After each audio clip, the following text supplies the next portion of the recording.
जय श्री राम स्टूडेंट्स। आज हम बात करेंगे आइसोपैथी के बारे में। आइसोपैथी क्या है? ठीक है, कहा जाता है कि आइसोपैथी जो है वो होम्योपैथी की तरह ही होती है, पर ऐसा नहीं है। आइसोपैथी जो है उसमें 2 वर्ड्स है, आइसो और पैथो। आइसो का मतलब होता है सेम एंड पैथोस का मतलब होता है सफरिंग। आइसोपैथी जो है उसके फाउंडर कौन है? डॉक्टर विलियम लक्स जो है वो इनके फाउंडर है, जो 1833 में लिप्जिग के होम्योपैथ वेटरनरी सर्जन थे। ठीक है, उसके बाद इसका जो क्लियर ओरिजिन बिल में नहीं पता है, लेकिन डॉक्टर विलियम लक्स जो है वही इनके फाउंडर कहे जाते हैं।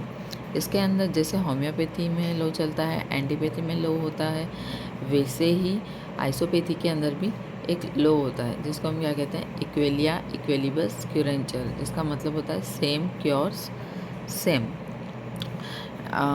जो एलोपैथिक सिस्टम ऑफ मेडिसिन है जो हमने पीछे पढ़ा, उसके अंदर किसी भी तरह का कोई थेरेपेटिक लो नहीं होता है। ओके, बुक की अगर हम बात करें तो आइसोपैथी जो है डॉक्टर विलियम लक्स की बुक है आइसोपैथी ऑफ कंटेजियस।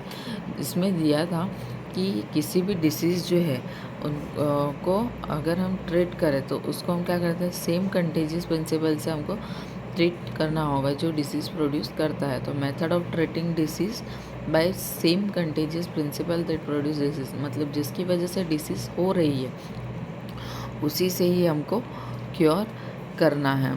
ठीक है, जैसे एग्जांपल की अगर हम बात करें, जैसे हमारे पास कोई बर्न का पेशेंट है तो हम क्या करेंगे? जो भी अफेक्टेड पार्ट होगा उस पर हॉट पैक अप्लाई कर देंगे। ये है आइसोपैथी। फ्रॉस्ट बाइट का पेशेंट है तो उसमें हम क्या करेंगे? अफेक्टेड पार्ट पर स्नो अप्लाई करेंगे। ऑटोरिया का पेशेंट हुआ, ईयर डिस्चार्ज का पेशेंट हुआ तो सेम ईयर डिस्चार्ज जो उसको कलेक्ट करेंगे, डाइल्यूट करके उसको एडमिनिस्टर कर देंगे। तो ये मेथड ऑफ ट्रीटमेंट जो है वो ठीक नहीं है। ठीक है, तो इसलिए एक यहाँ पे बताया गया है कि सब कहते हैं आइसोपैथी को होम्योपैथी की तरह देखा जाता है, लेकिन ऐसा नहीं है। आइसोपैथी होम्योपैथी नहीं है। क्यों नहीं है? ठीक है, आइसोपैथी होम्योपैथी नहीं है, ये सिर्फ एक मिसअंडरस्टैंडिंग है। सेम और सिमिलिया 2 चीज़ें हैं यहाँ पे, इनके बीच में क्लियर डिफरेंशिएशन है। जबकि होम्योपैथी की में क्या होता है कि इसमें कुछ नोजोड्स होते हैं, जैसे ट्यूबरकुलिनम हो गया, इन्फ्लुएंजम, सोराइनम। इन नोजोड्स को देखकर ऐसा लगता है कि जैसे ये आइसोपैथी के ड्रग्स है, पर ऐसा नहीं है। जो होम्योपैथी के नोजोड्स होते हैं उनमें कॉजेटिव एजेंट जो होते हैं उसको पोटेंटाइज डायनामाइज किया जाता है, फिर हेल्दी ह्यूमन बींग के ऊपर प्रूव किया जाता है। प्रूव करने के बाद में क्लिनिकली होम्योपैथ से चेक किया जाता है, फिर उसको मटेरिया मेडिका में इंट्रोड्यूस करते हैं और उसके बाद में हम इसे अंडर यूज़ लाते हैं। आइसोपैथिक ट्रीटमेंट ऑफ मेडिसिन जो है वो एक क्यूरेटिव ट्रीटमेंट नहीं है। इस क्यूरेटिव ट्रीटमेंट ना होने की वजह से इसको ये हैनीमैन के टाइम से ही ख़त्म हो चुका है, और ये जो है एक हाईएस्ट आइडियल ऑफ क्योर। ठीक है, हाईएस्ट आइडियल ऑफ क्योर भी इससे पॉसिबल नहीं है, इसलिए ट्रीटमेंट जो है यूनिवर्सली यूज़ भी नहीं किया जाता है। ये जो है इस ट्रीटमेंट की वजह से क्या होता है? इनकम्प्लीट सिस्टम ऑफ मेडिसिन है, जैसे मतलब इफ़ेक्टिवली कोई भी डिसीज़ जो है वो ट्रीट नहीं हो सकती, और ये हमें जो रिज़ल्ट चाहिए वो रिज़ल्ट भी इस ट्रीटमेंट से प्रोड्यूस नहीं होता है। तो ये ट्रीटमेंट जो है हम यूनिवर्सली यूज़ नहीं करते हैं। आइसोपैथी जो है उसको हम हाईएस्ट आइडल ऑफ क्योर नहीं कहते हैं, क्योंकि आइसोपैथी हाईएस्ट आइडल ऑफ क्योर जो है वो सिर्फ टोटलिटी ऑफ सिम्टम्स बना के उसके अकॉर्डिंग प्रिस्क्राइब करके ही पॉसिबल है।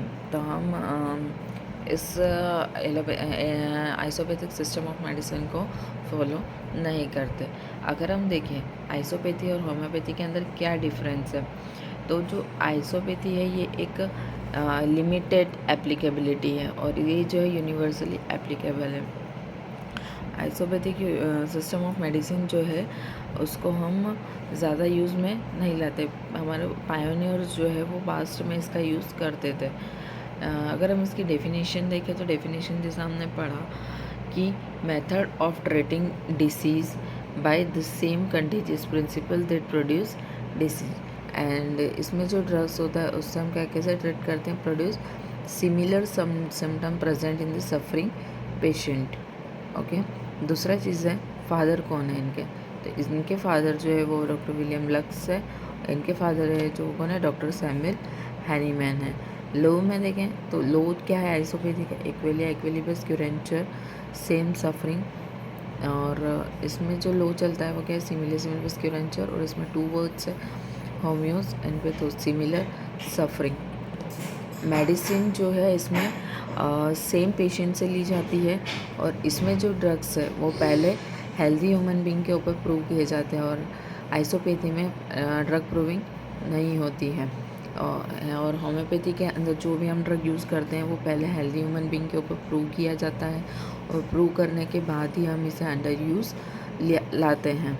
और लास्ट जो पॉइंट है, things are identical not only in symptom but also in kind. इसका मतलब क्या है, इसमें ऐसा होता है कि जो भी थिंग्स, जो भी चीज़ें हैं, वो सारी चीज़ें जो हम यूज़ कर रहे हैं वो क्या होता है कि हम पेशेंट के अंदर जब देखते हैं तो पेशेंट के सिम्टम्स में भी प्रेजेंट होती हैं, और जब हम उसे देते हैं तब भी हमें तब भी हम उसे पहचान सकते हैं।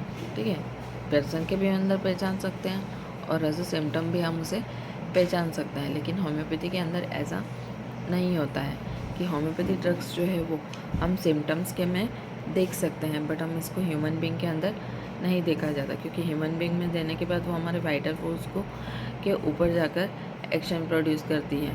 ठीक है, तो वो जो है बॉडी के अंदर एब्सेंट होती है, बट एज अ सिम्टम जो है वो बाहर आएगी, तो हम उसे सिम्टोमेटिकली हम उसे देख सकते हैं कि होम्योपैथिक मेडिसिन जो है वो अपना एक्शन प्रोड्यूस कर रही है। Thank you.